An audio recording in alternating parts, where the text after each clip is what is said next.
Okay, so for the last part about data frames, we're going to be talking about merging, reshaping, and then dealing with missing data within a data frame and techniques associated with that.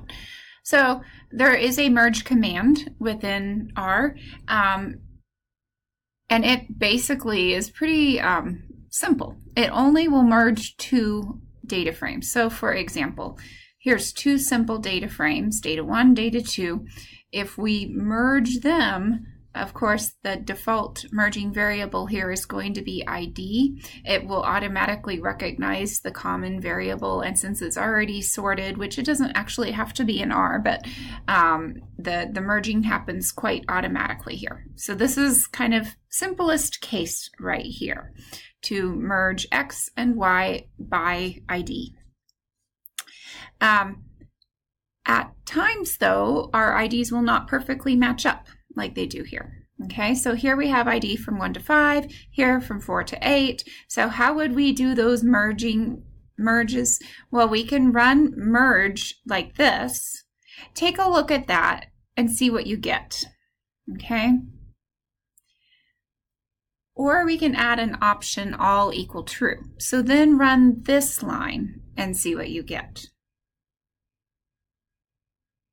There's variations of this all equal true. We can do all X, which will only keep the rows from the first argument of data 1. So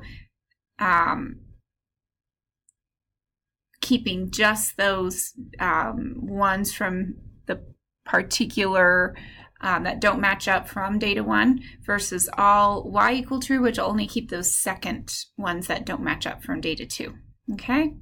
So you can see here it eliminates, here it keeps all, even the incomplete non-matched cases, and here we can select particular ones. Okay, and so let's skip this kind of third section. This will all actually produce the same result because ID is not varied here. This just is going to give you basically the same result each time. You can try it out if you like.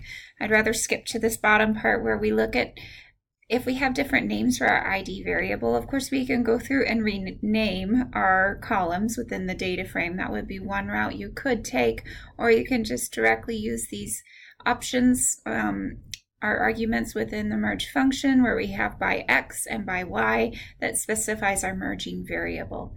Of course, you can always specify your merging variable overall using the by statement, as here. It is by default going to be picked up in a case like this where there is a common variable name.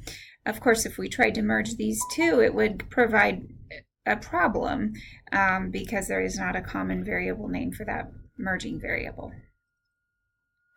Okay, so reshaping. This can be a little bit difficult at times when we have data of different formats that need transformation or reshaping. So if you recall from perhaps other parts of the course, we maybe need to think about wide format data versus long format data. I'm going to do a little supplement because this has given students trouble in the past. So we're going to stop here, go to the supplement, and then we're going to come back and make sure we understand all of this code and how that reshape package can be used.